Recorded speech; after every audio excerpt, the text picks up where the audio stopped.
بداية شتاء نفس الحكاية، دماغك وجعاك، مناخيرك مسدودة، وشك تقيل، ومفيش ولا ريحة ولا طعم. وده مش برد طبيعي، لا يا باشا، ده اسمه التهاب الجيوب الأنفية. بص بقى، الجيوب الأنفية دي فراغات موجودة في المنطقة دي والمنطقة دي في عظمة الجمجمة، متغطية بأغشية مخاطية بتفرز بعض الإفرازات عشان تنقي الهواء.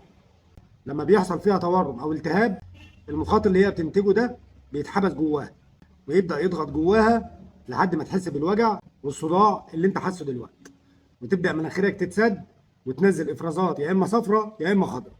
تحس بصداع حوالين العين في المنطقة دي والمنطقة دي.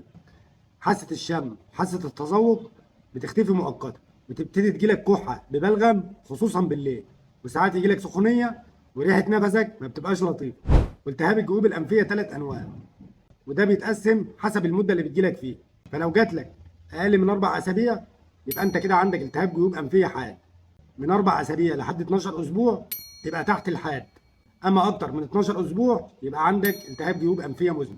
واسبابه طبعا كتير، ممكن تجيلك بعد دور برد، او بسبب ان عندك حساسيه موسميه، او حتى من التراب والتكييف والتدخين. وانا هنا هكلمك على علاج التهاب الجيوب الانفيه الحاد. اما لو عندك التهاب جيوب انفيه مزمن فلازم تروح لدكتور انف واذن.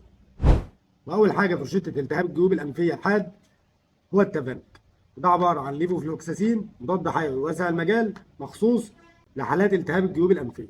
وكمان الديكانسيت، وده عباره عن حاجه للحساسيه ومعاها حاجه لاحتقان الانف، هتفتح لك مناخيرك شويه وهتقلل لك الحساسيه خالص، هتقلل لك الاحتقان.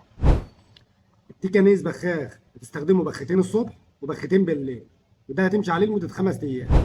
والديلاريكس هتستخدم منه قرص كل يوم بالليل، وده مضاد للحساسيه.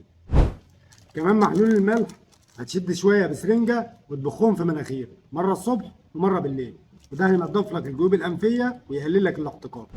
طب امتى لازم تروح لدكتور انف واذن؟ لو الاعراض زادت بعد ما كانت بدات تتحسن، او لو ما خفتش بعد 10 ايام من استخدام العلاج ده، او لو حسيت بسخونيه مش بتنزل 3 ايام متتاليه.